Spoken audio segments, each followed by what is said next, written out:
नमस्कार विद्यार्थी मित्रांनो, स्वरूपा अकॅडमी या आपल्या युट्यूब चॅनलमध्ये सर्वांचं स्वागत आहे.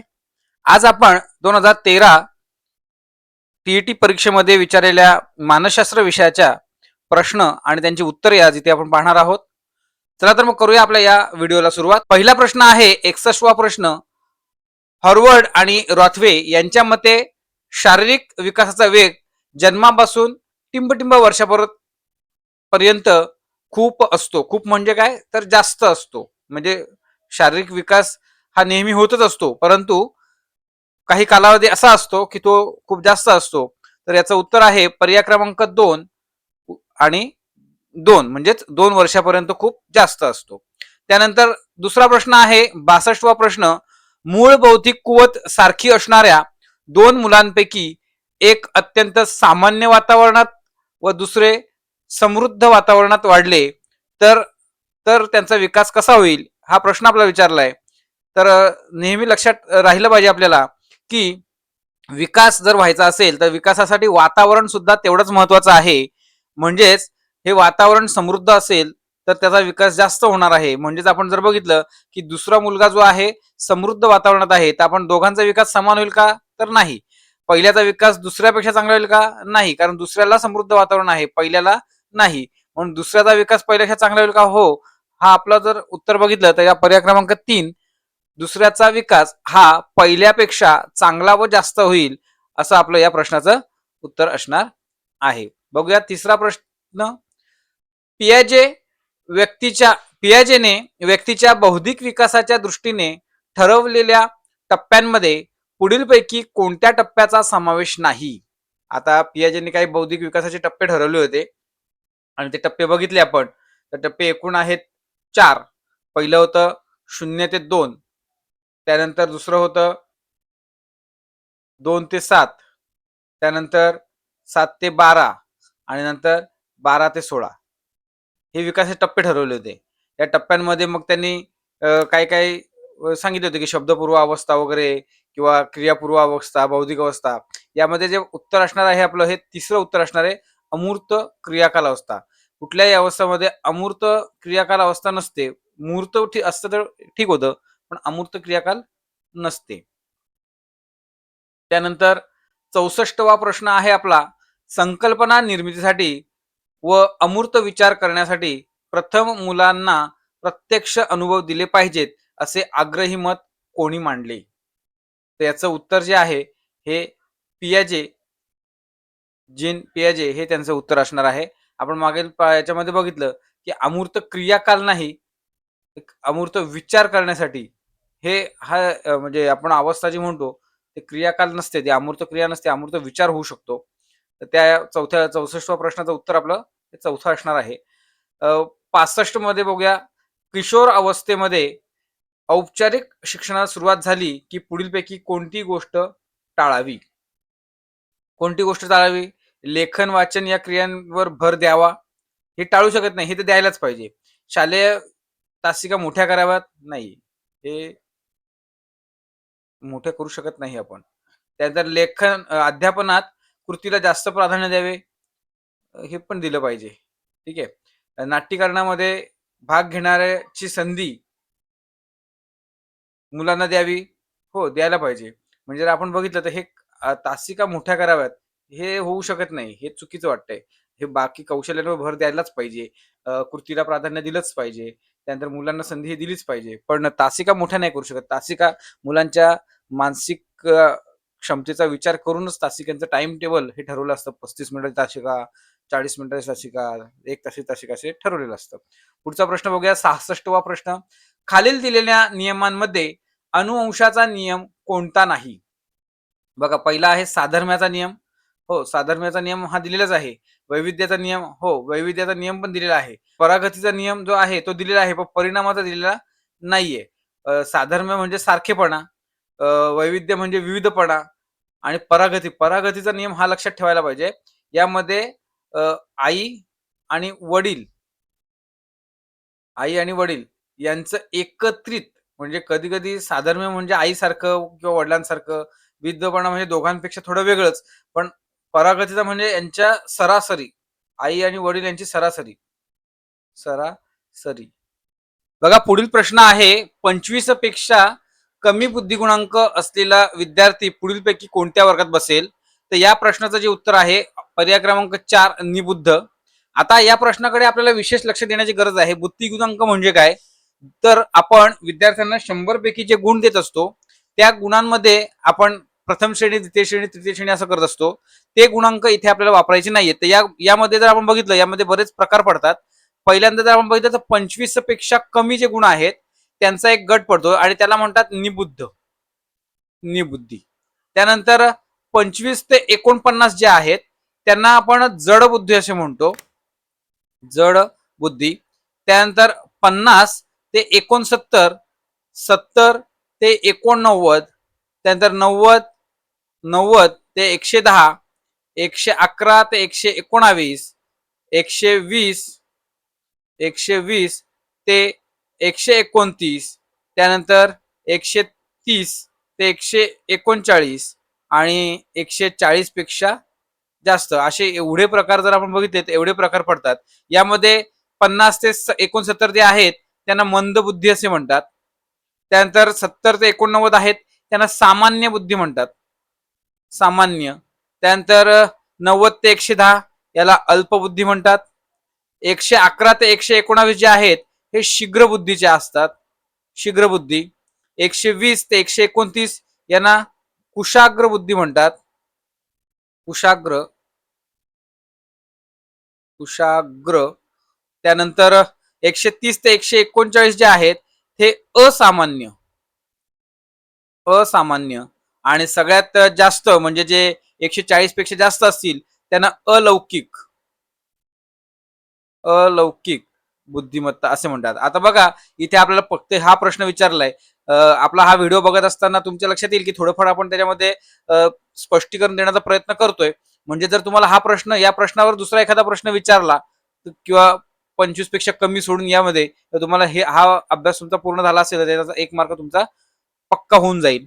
चला तर मग पुढे बघूया. टर्मन या अमेरिकन शास्त्रज्ञाने तयार केलेले बुद्धिगुणांचे सूत्र कुठले. तर त्याचं पर्याय क्रमांक 1 हे त्याचं उत्तर असणार आहे. हे सगळ्यांनी लक्षात ठेवायचं आहे, हे कधीच बदलणार नाहीये की पहिल्यांदा मानसिकता लक्षात घेतली जाते आणि मग शारीरिक वय लक्षात घेतलं जातं. ठीक आहे, पुढचा प्रश्न बघूया आपण. पुढचा प्रश्न आहे संकल्पना तयार होताना पुढीलपैकी कोणती बाब सहाय्यक ठरत नाही. बघा महत्वाचा प्रश्न आहे की कुठली बाब सहाय्य ठरत नाही हा प्रश्न आहे. वस्तूंचे प्रत्यक्ष ज्ञान किंवा अवबोध. दुसरा आहे वस्तुगत गुणांचे विश्लेषण करून एखादा गुणविशेष कल्पनेने अलग करणे. त्यानंतर जातीवाचक कल्पना तयार करून सामान्यीकरण करणे. आणि संकल्पना निर्मितीमध्ये भाषेवर प्रभुत्व नसणे. ऍक्च्युली भाषेवर प्रभुत्व नसलं तर आपल्याला सहाय्यक करता येणार नाही. म्हणजे हा जो पर्याय आहे चौथा, हा आपला प्रश्नाचं उत्तर असणार आहे. आता याच्यामध्ये काय असतं की हे सगळे जे आहेत संकल्पना तयार करण्यासाठी, याच्यामध्ये आपण बघितलं की अमूर्त स्वरूप देणे, त्यानंतर संकल्पना व्यक्त करणे, या बऱ्याचशा गोष्टी आहेत ह्या आपल्याला यायला पाहिजेत आणि त्यानुसारच आपल्याला हा प्रश्न आहे की हे 4 प्रकार आहेतच, पण अजून पुढचा प्रकार जो आहे तो अमूर्त स्वरूप देणे हेही त्यामध्ये येतं. त्यानंतर संकल्पना व्यक्त करणे हेही येतं, म्हणजे एखादी संकल्पना तयार करताना त्याची ती व्यक्तही सुद्धा करता आली पाहिजे. ठीक आहे, पण पुढचा प्रश्न बघूया आपण. 70वा प्रश्न. संयमित, अभ्यासू, संशोधक, संकुचित या उदाहरणांचा समावेश व्यक्तिभेदातील कोणत्या अंगात होईल. कोणत्या अंगात होईल तर ती असते वृत्ती. हे जे हा पर्याय आहे हे आपलं उत्तर असणार आहे. कारण बघा आवड निवड ही संशोधक किंवा अभ्यासू किंवा संयमित, संकुचित याच्यामध्ये संयमित हा शब्द आवडीसाठी नाही होऊ शकत. बौद्धिक मध्ये संयमित नाही होऊ शकत, हे होऊ शकतात. शारीरिक मध्ये तर अभ्यासू वगैरे, संशोधक वगैरे, संशोधक एक वेळ, पण संकुचित शारीरिक असं नाही होऊ शकत. त्यामुळे हा पर्याय नाहीये, हाही पर्याय नाहीये आणि हाही नाहीये. ठीक आहे, म्हणजे आपण थोडस लॉजिक वापरून आपण त्याचा प्रश्नाचं उत्तर लिहू शकतो. पुढे या 71वा प्रश्न आहे. कॉन बॅक व सपे यांच्या मतानुसार ज्या मूल्यमापनात कृतीचा निर्देश केलेला असतो त्यास टिंबटिंब मूल्यमापन असे म्हणतात. बघा, कृतीचा निर्देश जर केलेला असेल तर त्याला काय म्हणणार? कृती केंद्रित म्हणणार का, निर्णयपेक्षी म्हणणार का, निष्कर्षपेक्षी म्हणणार का, की निर्देशकपेक्षी म्हणणार का? कृतीयुक्त जे आहे त्याला निर्णयपेक्षी म्हणजे काय, की आता हे यांचं जे काय आहे, यांनी जे मूल्यमापनची तत्व सांगितलेली आहेत त्या तत्वानुसार त्यांच्यानुसार त्यांनी निर्देशक जो कृतीचा निर्देश केलेला असतो त्याला निर्णयपेक्षी म्हणतात असं त्यांनी उत्तर म्हणजे त्यांनी त्या जे काही एक्सप्लेनेशन मांडलंय त्याच्यामध्ये निर्णयपेक्षी याला हे दिले. निष्कर्षपेक्षी तर नाहीच आहे, निर्देशित पण नाहीये. एखाद्या वेळेस आपण कृती केंद्रित आपण असं म्हणू शकलो असतो, पण त्यांनी ज्याच्यावर भर दिलाय की कृती निर्देशिक असतो का नाही, तर निर्णय घेण्याची क्षमता असेल तर त्याला आपण मूल्यमापन करू शकतो असं त्यांनी म्हटलेलं आहे. पुढचा प्रश्न बघूया. सातत्यपूर्ण सर्वकष मूल्यमापन म्हणजे काय? आता सातत्यपूर्ण म्हणजे नेहमी नेहमी करणं आणि सर्वकष म्हणजे काय, सर्व अंगांनी करणं, याला सातत्यपूर्ण सर्वकष मूल्यांकन असं म्हणतात. मग याच्यातलं बघूया ऑप्शन काय. तर विद्यार्थ्याच्या बौद्धिक प्रगती सातत्याने, हो बरोबर, सातत्याने पूर्ण आहे. त्यानंतर विद्यार्थ्याच्या भावनिक प्रगतीचे सातत्याने, हो भावनिक पण आणि बौद्धिक पण हे बरोबरच आहे. त्यानंतर विद्यार्थ्याचे क्रियात्मक प्रगती, हो सगळेच उत्तर आहेत. म्हणजे आपण जर बघितलं तर अ ब ब क अ क आणि हे तिन्ही म्हणजे चौथं जे ऑप्शन असणार आहे आपलं ते आपलं या प्रश्नाचं उत्तर असणार आहे. पुढचं बघूया. 73वा प्रश्न आहे. 1959 साली गिलफर्ड यांनी मांडलेल्या बुद्धिमत्तेविषयीच्या उपपत्तीमध्ये एकूण टिंबटिंब घटक असतात. हा प्रश्न काही पाठांतर करायची गरज नाही, अतिशय सोपा प्रश्न आहे. कारण गिलफर्ड यांची जी काही बुद्धिमत्तेची उपपत्ती होती त्यामुळे सर्वांना माहिती आहे की 120 त्यांनी एकूण घटक मांडलेले आहेत. ठीक आहे, अतिशय सोपा प्रश्न होता. 74वा प्रश्न बघूया. व्यक्तिभेद लक्षात घेऊन शिक्षकांची अध्यापन पद्धतीत इष्ट ते बदल केले पाहिजेत. शिक्षकांनी बदल केले पाहिजेत. कुठले बदल केले पाहिजेत बघूया. मुलांची बौद्धिक पातळी भिन्न असते, हो हे तर बरोबरच आहे. मुलांची आकलन शक्ती भिन्न असते, हो हेही बरोबर आहे. प्रत्येक विद्यार्थ्याला कुवतीनुसार प्रगतीचा अवसर मिळेल, हो सगळेच विषय आपल्याला बरोबर वाटतात. कारण कुठल्या पद्धतीने बदल केले पाहिजेत, तर हे सगळी कारणं अशी आहेत की त्यात बदल केले पाहिजेत. म्हणून या प्रश्नाचं उत्तर सुद्धा आपल्याला काय असेल, चौथा ऑप्शन असेल आपलं, वरीलपैकी सर्व. बघा, 75वा प्रश्न आहे. जॉनला लॅटिन भाषा शिकवण्या अगोदर शिक्षकाला जॉनबद्दल माहिती व ज्ञान असले पाहिजे. या विधानावरून खालीलपैकी कोणत्या शिक्षणाचा बोध होतो? बघा, शिक्षक केंद्रित शिक्षण, विद्यार्थी केंद्रित शिक्षण, भाषा केंद्रित शिक्षण की ज्ञान केंद्रित शिक्षण? सरळ सरळ आहे की जॉन बद्दल माहिती ज्ञान असले पाहिजे म्हणजे काय, तर विद्यार्थी केंद्रित शिक्षण हे या आपल्या प्रश्नाचं उत्तर असणार आहे. बघा, पुढील प्रश्न आहे 76वा प्रश्न. मतिमंदत्वातील पुढीलपैकी कोणत्या प्रकारामध्ये बालके चांगल्या पद्धतीने साक्षर होऊन व्यवसाय आत्मसात करू शकतात? बघा, कुठल्या पद्धतीने साक्षर व्यवसाय करू शकतात, व्यवसाय करू शकतात. जर मतिमंद मुलं असतील आणि ती व्यवसाय करू शकत असतील तर मग त्याच्याविषयी आपल्याला एकदम लॉजिकली हा प्रश्नाचं उत्तर आपण देऊ शकतो. बघा, इथे पहिलं दिलंय मध्यम मतिमंदत्व, सौम्य मतिमंदत्व, कडक मतिमंदत्व आणि गंभीर. आता हे गंभीर मतिमंदत्व जे जास्त असतील मतिमंद ते तर काय करू शकत नाही. कडक म्हणजे जवळजवळ गंभीरच. ठीक आहे, त्यानंतर फक्त उत्तर दोन राहतील की मध्यम मतिमंद आणि सौम्य मतिमंद. या दोघांपैकी आपण एक म्हणू शकतो. मग मध्यम म्हणजे त्यातल्या त्यात बरा, पण सौम्य म्हणजे एकदम कमी मतिमंद असतो. मग कमी मतिमंदामध्ये बऱ्यापैकी चांगला विद्यार्थी असं आपण त्याला म्हणू शकतो. म्हणून हे जे आहे हे या प्रश्नाचं आपलं उत्तर असणार आहे, हे नसेल. ठीक आहे, पुढचं बघूया आपण. 77वा प्रश्न आहे. मेंदूला पक्षाघात होण्याचे पुढीलपैकी कोणते कारण नाही? कारण नाही. बघा, कधी कधी बहुतांश आपल्याला प्रश्न जे विचारले जातात ते विचारले असतात नकारात्मक आणि आपण त्याचा होकारात्मक विचार करून प्रश्नाचं उत्तर देत असतो. तर आपल्याकडे तिथे विशेष आपल्याला लक्ष देणं गरजेचं आहे. बघा, आपल्याला जे ऑप्शन दिलेत बघा. गर्भवती स्त्रीने घेतलेली औषधे, हो औषधं घेतलेली असतील तर त्याच्यामुळे पक्षाघात होऊ शकतो. मातेला गर्भावस्थेत झालेले आजार, काही आजार होतात जे आपल्याला माहिती असतात माहिती नसतात, पण त्याच्यामुळे सुद्धा पक्षाघात होतो. त्यानंतर अपघातामुळे मेंदूला इजा, हो यामुळे सुद्धा होऊ शकतोच. त्यानंतर कवटीचा आकार मोठा असणे. बघा, आता इथे हा प्रश्न, इकडे तीन जे ऑप्शन बघितले आपण त्यामध्ये थोडस साम्यता आपल्याला दिसून येते, परंतु जर आपण म्हटलं कवटीचा आकार मोठा असणे आणि त्याच्यामध्ये पक्षाघात असणे असा काही प्रकार येऊ शकत नाही, म्हणजे आपल्याला हे जे आहे हे पक्षाघात न होण्याचे किंवा होण्याचे कारण नाही असं म्हणू शकतो. ठीक आहे. पुढचा प्रश्न बघूया आपण. 78वा प्रश्न आहे. दृष्टिदोषावर मात करण्यासाठी पुढीलपैकी कोणती बाब करू नये?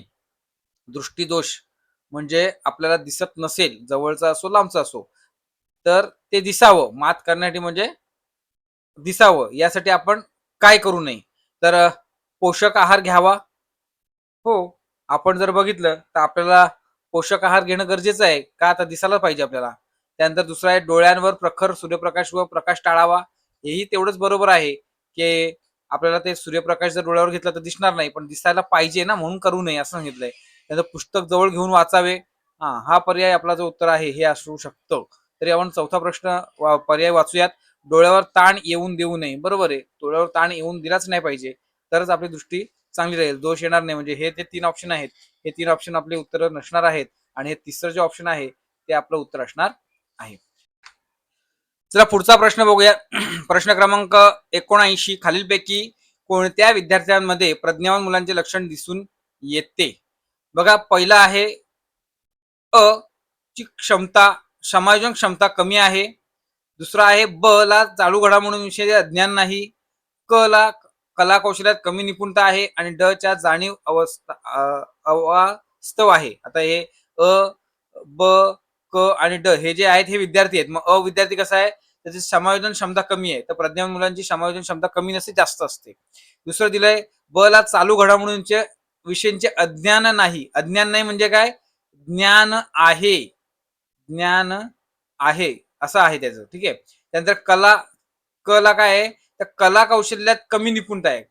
निपुणता कमी आहे, नको जास्त पाहिजे ना. जर प्रज्ञावान असेल तर त्याला जास्त पाहिजे. त्यानंतर ड च्या जाणीवा अवास्तव आहेत. जाणीवा अवास्तव नको. कमीत कमी पाहिजेत आणि त्या स्पष्ट असल्या पाहिजेत, क्लिअर असल्या पाहिजेत. म्हणजे जर आपण बघितलं तर हा दुसरा ऑप्शन जो आहे ब ला चालू घडामोडींविषयी अज्ञान नाही. अज्ञान नाही म्हणजे ज्ञान आहे. म्हणजे हेच आपलं प्रज्ञावान मुलांचं लक्षण आहे. पुढचं बघूया आपण. प्रश्न क्रमांक 80 विशेष शिक्षकांनी खालीलपैकी कोणती बाब टाळावी? बघा प्रश्नामध्ये थोडंसं गोंधळ आहे. ऍक्च्युली प्रश्न कसा पाहिजे? विशेष विद्यार्थ्यांसाठी शिक्षकांनी खालीलपैकी कोणती बाब टाळावी असं त्याचा प्रश्न असला पाहिजे. पहिला ऑप्शन आहे विद्यार्थ्यांच्या क्षमता, गुण, कमतरतांकडे दुर्लक्ष करू नये. हो, दुर्लक्ष नको करायला. ते लक्षात घेऊनच त्यांनी अध्यापन करायला पाहिजे. विशेष गरजा असणाऱ्या मुलांसाठी आवश्यक असणारी साधने, उपकरणे, साहित्य बाबतीत अज्ञानी असू नये. बरोबर आहे. त्याला त्याचं ज्ञान असलं पाहिजे. त्याशिवाय त्यांना काय साधनं लागणार आहेत, त्यांना शिकवण्यासाठी कुठली उपकरणं, साहित्य वापरावी लागणार आहेत, हे त्यांचं ज्ञान असेल तरच तो चांगलं तो करू शकतो. विशेष गरजा असणाऱ्या मुलांच्या मानसिकतेचा विचार न करणे नाही. विचार करायला हवा. ठीक आहे. इथे जरा थोडंसं आपल्याला गडबड वाटते या पर्यायामध्ये. तरी आपण चौथा पर्याय सुद्धा वाचून घेऊयात. या मुलांसाठी तज्ञचे मार्गदर्शन मिळवून देण्याचा अधिकाधिक प्रयत्न करणे. हो, जर आपल्याला काही असं होऊ शकतं, की काही विद्यार्थ्यांना शिकवताना आपल्याला थोड्या अडचणी येऊ शकतात. तर मग आपण त्याच्यासाठी त्या मुलांना तज्ञ मार्गदर्शकांचं मार्गदर्शन जर मिळवून दिलं, तर त्यांना ते अधिक उपयुक्त ठरेल.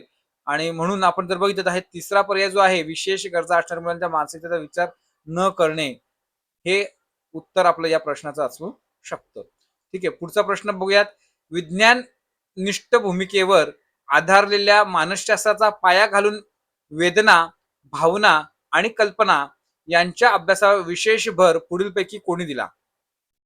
आता आपल्याला जे शास्त्रज्ञ आहेत, मानसशास्त्रज्ञ, हे यांच्याविषयी माहिती नीट घ्यावी लागणार आहे आणि हे पाठांतरच करावं लागणार आहे. थोडं-थोडं काही-काही मानसशास्त्रामध्ये थोडा-थोडा फरक आहे. पण जर आपण बघितलं तर विज्ञाननिष्ठ भूमिका, तर विज्ञाननिष्ठ उंट यांनी विज्ञाननिष्ठ भूमिका मांडलेली आहे. आता एक थोडीशी क्लुप्ती सांगायची झाली ना, तर बरेचसे जे शास्त्रज्ञ आहेत ना, त्यांचं नाव किंवा आडनाव यांच्यावरनं त्यांनी कोणत्या भूमिकेवर भर दिला, त्यानुसार आहे. म्हणजे जसं आपण मानसिकतेवर विचार केला तर मन, वॉटसनवर असं म्हणजे आपण जर बघितलं तर त्यांचा जे काय आहेत त्या एक लक्षात ठेवण्यासाठी म्हणजे आपण असं म्हणू शकत नाही, की परफेक्ट तेच असणार आहे. पण आपण त्याच्यावर विशेष लक्ष देऊन तसं लक्षात ठेवू शकतो. आता इथे उंट आहे तर विज्ञान विषयक आहे, तर त्याचं उत्तर आपल्याला येऊ शकतं. ठीक आहे. पुढचा प्रश्न बघूया आपण. बॅगले यांनी कोणती उपपत्ती मांडली? तर बॅगले यांनी कुठली उपपत्ती मांडलेली आहे? तर त्यांनी आदर्शवादी उपपत्ती मांडलेली आहे. कुठली उपपत्ती मांडलेली आहे? आदर्शवादी उपपत्ती. पुढचा प्रश्न बघूया.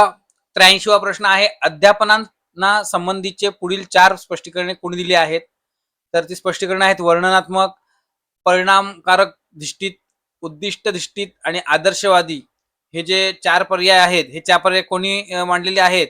तर त्याचा पर्याय क्रमांक 2 B.O. स्मिथ हे या प्रश्नाचं उत्तर असणार आहे, की या मानसशास्त्रज्ञाने हे जे आहेत हे 4 स्पष्टीकरणे दिलेली आहेत. आपण बघितलं मगाशी की बॅगले यांनी आदर्शवादी उपपत्ती मांडली आहे, पण त्यांच्या उपपत्तीमध्ये हे आहेत का? तर नाही. तर यांच्या जे उपपत्ती आहे, यांची जी काही स्पष्टीकरण आहेत, त्याच्यामध्ये हे 4ही पर्याय इथे आलेले आहेत. ठीक आहे. पुढे बघूया आपण. प्रश्न क्रमांक 84वा आहे, शालेय अध्यापनाचे प्रतिमान म्हणजे मॉडेल ऑफ स्कूल लर्निंग टिंबटिंब यांनी शोधून काढले. तर या प्रश्नाचं उत्तर आहे पर्याय क्रमांक 4 जॉन बी कॅरोल यांनी हे जे काय मॉडेल ऑफ स्कूल लर्निंग हे यांनी शोधून काढलेले आहे. पुढचा प्रश्न आहे, विद्यार्थी व शिक्षक यांच्यामधील आंतरक्रियेच्या प्रक्रियेवर परिणाम करणारे खालीलपैकी घटक कोणते? तर जर आंतरक्रिया घडायची असेल तर त्याच्यासाठी कुठले घटक महत्वाचे आहेत ते आपण बघूयात. की पहिलं त्यांनी दिलंय, वर्गातील विद्यार्थ्यांचे विविध गट करावेत म्हणजे केले जातात. हो, हे बरोबरच आहे. शिक्षक व विद्यार्थी यांचे व्यक्तिमत्व, हो, हे सुद्धा परिणाम करणारा घटक होऊ शकतो. विद्यार्थ्याला शिकण्यासाठी मिळणारी प्रेरणा, हो, हा तर महत्वाचाच घटक आहे. त्यानंतर शिक्षकाचा विद्यार्थ्याकडे पाहण्याचा दृष्टिकोन हे होऊ शकतो. जर चांगला दृष्टिकोन असेल तर चांगलं आंतरक्रिया घडेल. आणि जर 4ही मुद्दे जर आपले असतील तर ते ऑप्शन क्रमांक 3 मध्ये आहेत. अ, ब, क आणि ड म्हणजे 4ही मुद्दे हे परिणाम करणारे घटक आहेत विद्यार्थी आणि शिक्षण यांच्या आंतरक्रियेवर. पुढे बघूया आपण. 86वा प्रश्न आहे, नाटकात प्रथमच काम करणाऱ्या शाळेतील विद्यार्थ्याला संवाद पाठ असूनही नाट्यगृहातील गर्दी पाहून जर भाषण आठवत नाही, हे प्रत्यावधानामधील टिंबटिंब या कारक गोष्टीमुळे घडते. तर ते शारीरिक आणि मानसिक, शारीरिक नाही मानसिक असू शकतं पण शारीरिक नाही, म्हणजे हा ऑप्शन येणार नाही. सहचार्य, सहचार्य म्हणजे आपले जे सोबती असतात त्यांच्याकडनं सहकार्य वगैरे आपण म्हणू शकतो, हे पण येणार नाही. मनाचा कल, हा इथे थोडस येऊ शकतं, पण पुढे बघूया की भावनिक अडथळा, हा हे उत्तर आपलं होणार आहे. मनाचा कल असं होऊ शकत नाही, म्हणजे मनाचा कल म्हणजे मला येणारच नाही वगैरे वगैरे, तर ते सगळं भावनिक मध्येच येऊ शकतं. समोर बघितलंय आणि तो भावना विवश झालाय आणि म्हणून ते येत नाही. बघा असे प्रश्न आपल्याला बऱ्याच वेळा येतात की 4 ऑप्शन मध्ये 2 ऑप्शन आपल्याला गोंधळ करू शकतात. त्या मनाचा कल आणि भावनिक अडथळा हे दोन्ही उत्तर आपल्याला, आपण असं म्हणू शकतो की यांच्यामध्ये आपण गोंधळ होऊ शकतो, पण याचं खरं उत्तर आहे भावनिक अडथळा जो आहे त्याच्यामुळे ते आठवत नाही. मनाचा कल तर नाही, त्याने पाठांतर केलेलं आहे पण तरी पण त्याला ते आठवत नाही. ठीक आहे. पुढचं बघूया. प्रश्न क्रमांक 87, सहवास विषयक प्रेरणा खालीलपैकी कोणत्या प्रेरणेचा घटक आहे? सहवास ही शारीरिक प्रेरणा आहे का? नाही. व्यक्तिगत प्रेरणा आहे का? नाही. सामाजिक प्रेरणा का? हो. सहवास हा सामाजिक म्हणजे आपण आणि आपल्या बाजूला कोणतरी असेल तर तो सहवास असेल. व्यक्तिगत तर नाहीच होणार आणि शारीरिक सुद्धा नाही. म्हणजे या प्रश्नाचं आपलं उत्तर असणार आहे पर्याय क्रमांक 3 सामाजिक प्रेरणा. बघा 88वा प्रश्न आहे, खालीलपैकी अवधानाला नियंत्रित करणारा बाह्य घटक कोणता? बाह्य घटक विचारलाय. इथे सुद्धा हेच आहे. इथे पहिला बघा या प्रश्न 87वा प्रश्नामध्ये सहवास सहवास घ्यायचा असेल तर 2 व्यक्ती पाहिजेत. तर शारीरिक तर येऊ शकत नाही आणि व्यक्तिगत येऊ शकत नाही. तसंच इथे बाह्य घटक विचारले. अभिरुची हा बाह्य घटक असेल का? नाही. अभिरुची हा बाह्य घटक नाहीये. तात्कालीन गरजा हा सुद्धा बाह्य घटक नाहीये. सवय ही सुद्धा बाह्य घटक नाहीये. पण परिवर्तन जे आहे हे परिवर्तन मात्र बाह्य घटक आहे आणि म्हणून या प्रश्नाचं आपलं उत्तर असणार आहे पर्याय क्रमांक 4 परिवर्तन. अध्यापन प्रक्रियेत पुढीलपैकी कोणत्या गोष्टींचा समावेश होतो? तर या प्रक्रियेत कोणत्या गोष्टी, आता हे 4 आहेत, 4 सुद्धा येऊ शकतात. बघूया आपण. नवीन ज्ञान देणे, हो, अध्यापनात नवीन ज्ञान दिलं पाहिजे. कौशल्य विकसित करणे, हो, कौशल्य सुद्धा विकसित केलं पाहिजे. विचारणाला चालना देणे, हेही बरोबर आहे. भावना विकास घडवणे, हेही बरोबर आहे. म्हणजे आपण 4ही पर्याय जे आहेत, चारही जे मुद्दे दिले, 4ही मुद्दे आपल्या पर्यायामध्ये येतात का ते बघायचं आहे. हो, पर्याय क्रमांक 2 जो आहे त्याच्यामध्ये हे 4ही मुद्दे आलेले आहेत, म्हणजे आपलं उत्तर पर्याय क्रमांक 2 असणार आहे. चला आपला या व्हिडिओ मधला शेवटचा प्रश्न बघूयात. 90वा प्रश्न, उद्दिष्टांची स्पष्टीकरणे लिहिताना घ्यावयाच्या दक्षतेपैकी खालीलपैकी कोणती बाब अचूक आहे? बघा, स्पष्टीकरण लिहिताना काही दक्षता घेतली पाहिजे आणि चुकीची बाब कुठली आहे ते बघायचंय. अचूक नाही, चुकीची बाब. बघा, अपेक्षित वर्तन बदल दृश्य असावा. हो, बरोबर आहे. आपल्याला स्पष्टीकरण जेव्हा द्यायचं असं उद्दिष्ट साध्य करण्याचं, तेव्हा ते वर्तन बदल जे आहे ते दृश्य म्हणजे दिसणारा असला पाहिजे. कौशल्याच्या मर्यादा व दर्जा यांचा स्पष्ट उल्लेख केला पाहिजे. बरोबर आहे. अनेक अपेक्षित बदल एकाच वाक्यात लिहावीत. हे थोडं जरा कन्फ्युजन करणार आहे. त्याने पुढे स्पष्टीकरणे एका वचनात लिहावीत. हो, स्पष्टीकरणे ते आपल्याला समजली पाहिजेत, दिसली पाहिजेत, पण ती एकाच वचनात लिहावी हे बरोबर आहे. या पर्याय क्रमांक जो तिसरा आहे, अनेक अपेक्षित बदल एकाच वाक्यात. नाही, हे पर्याय आपल्या या प्रश्नाचं उत्तर असणार आहे, की अनेक अपेक्षित बदल एका पर्यायात आपण लिहू शकत नाही. ते लिहिलं ते गोंधळ होणार. मग ते त्याला स्पष्टीकरण जे आहे ते परफेक्ट आपण म्हणू शकत नाही. तर आपल्याला याचं उत्तर जे आहे हे पर्याय क्रमांक तिसरा असणार आहे. तर अशा प्रकारे आपण 2013च्या प्रश्नपत्रिकेमध्ये मानसशास्त्र या विषयामध्ये विचारलेल्या 30 प्रश्नांची उत्तरे आपण इथे पाहिली आहेत. जर हा व्हिडिओ आवडला असेल तर या व्हिडिओला लाईक करा आणि सबस्क्राईब करा आणि आपल्या गरजू मित्रमंडळींपर्यंत हा व्हिडिओ त्यांना पोहोचण्यासाठी शेअर करा. भेटूया पुढच्या व्हिडिओमध्ये. धन्यवाद.